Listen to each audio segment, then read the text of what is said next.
The Girl Who Found Strength in Solitude, a motivational and deeply inspiring story. In a quiet suburb on the outskirts of London, there stood a modest, aging house, nothing special on the outside, yet brimming with silent stories and deep memories. It was in this house that Emily lived, once a cheerful girl with big dreams, now a quiet soul shaped by loss and solitude. Emily had a happy childhood. Her father, Richard, was a wise and loving man who worked as an architect, always encouraging her to explore her imagination. Her mother, Grace, was a gentle and nurturing woman, full of warmth. Each morning, she would kiss Emily's forehead and say, "Today is a new page, make it count." Their home echoed with laughter, books, and soft Sunday morning music. But life doesn't always follow fairy tales. When Emily turned 10, Richard died in a car accident on a rainy night. Grace held on for a while, keeping strong for her daughter, but the pain slowly eroded her strength. Eventually, she was diagnosed with cancer, a brutal reminder that life can be unkind twice in a row.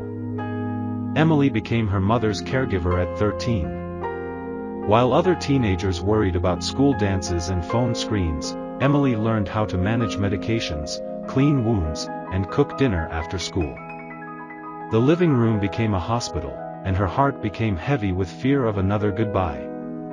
And then it came. One winter morning, her mother passed away, leaving Emily truly alone in the world.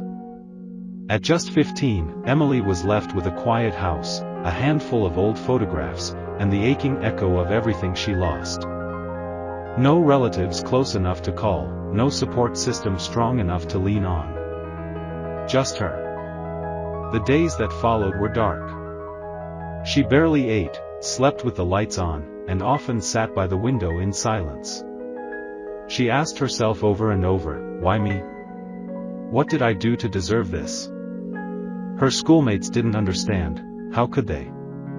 They still had packed lunches made by their mums, and warm hugs from their dads. But in the deepest part of her sorrow, something unexpected happened. One night, Emily stood before the mirror.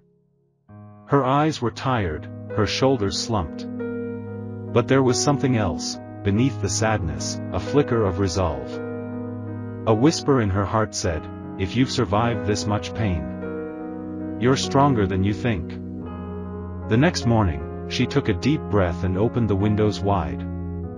Fresh air, sunlight, life, it all rushed in. That was the beginning of her transformation. She started small. Cleaned the house. Sorted old photos. Made tea not out of habit, but with a sense of purpose. She began journaling, writing everything she felt, anger, love, hope, grief.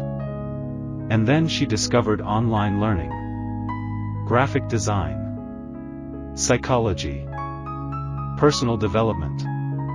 The internet became her teacher, and the world, her classroom. She also began running. At first, only 5 minutes before gasping for breath. But she didn't stop. Each run was a battle with the past. Each drop of sweat was pain being released. Years passed.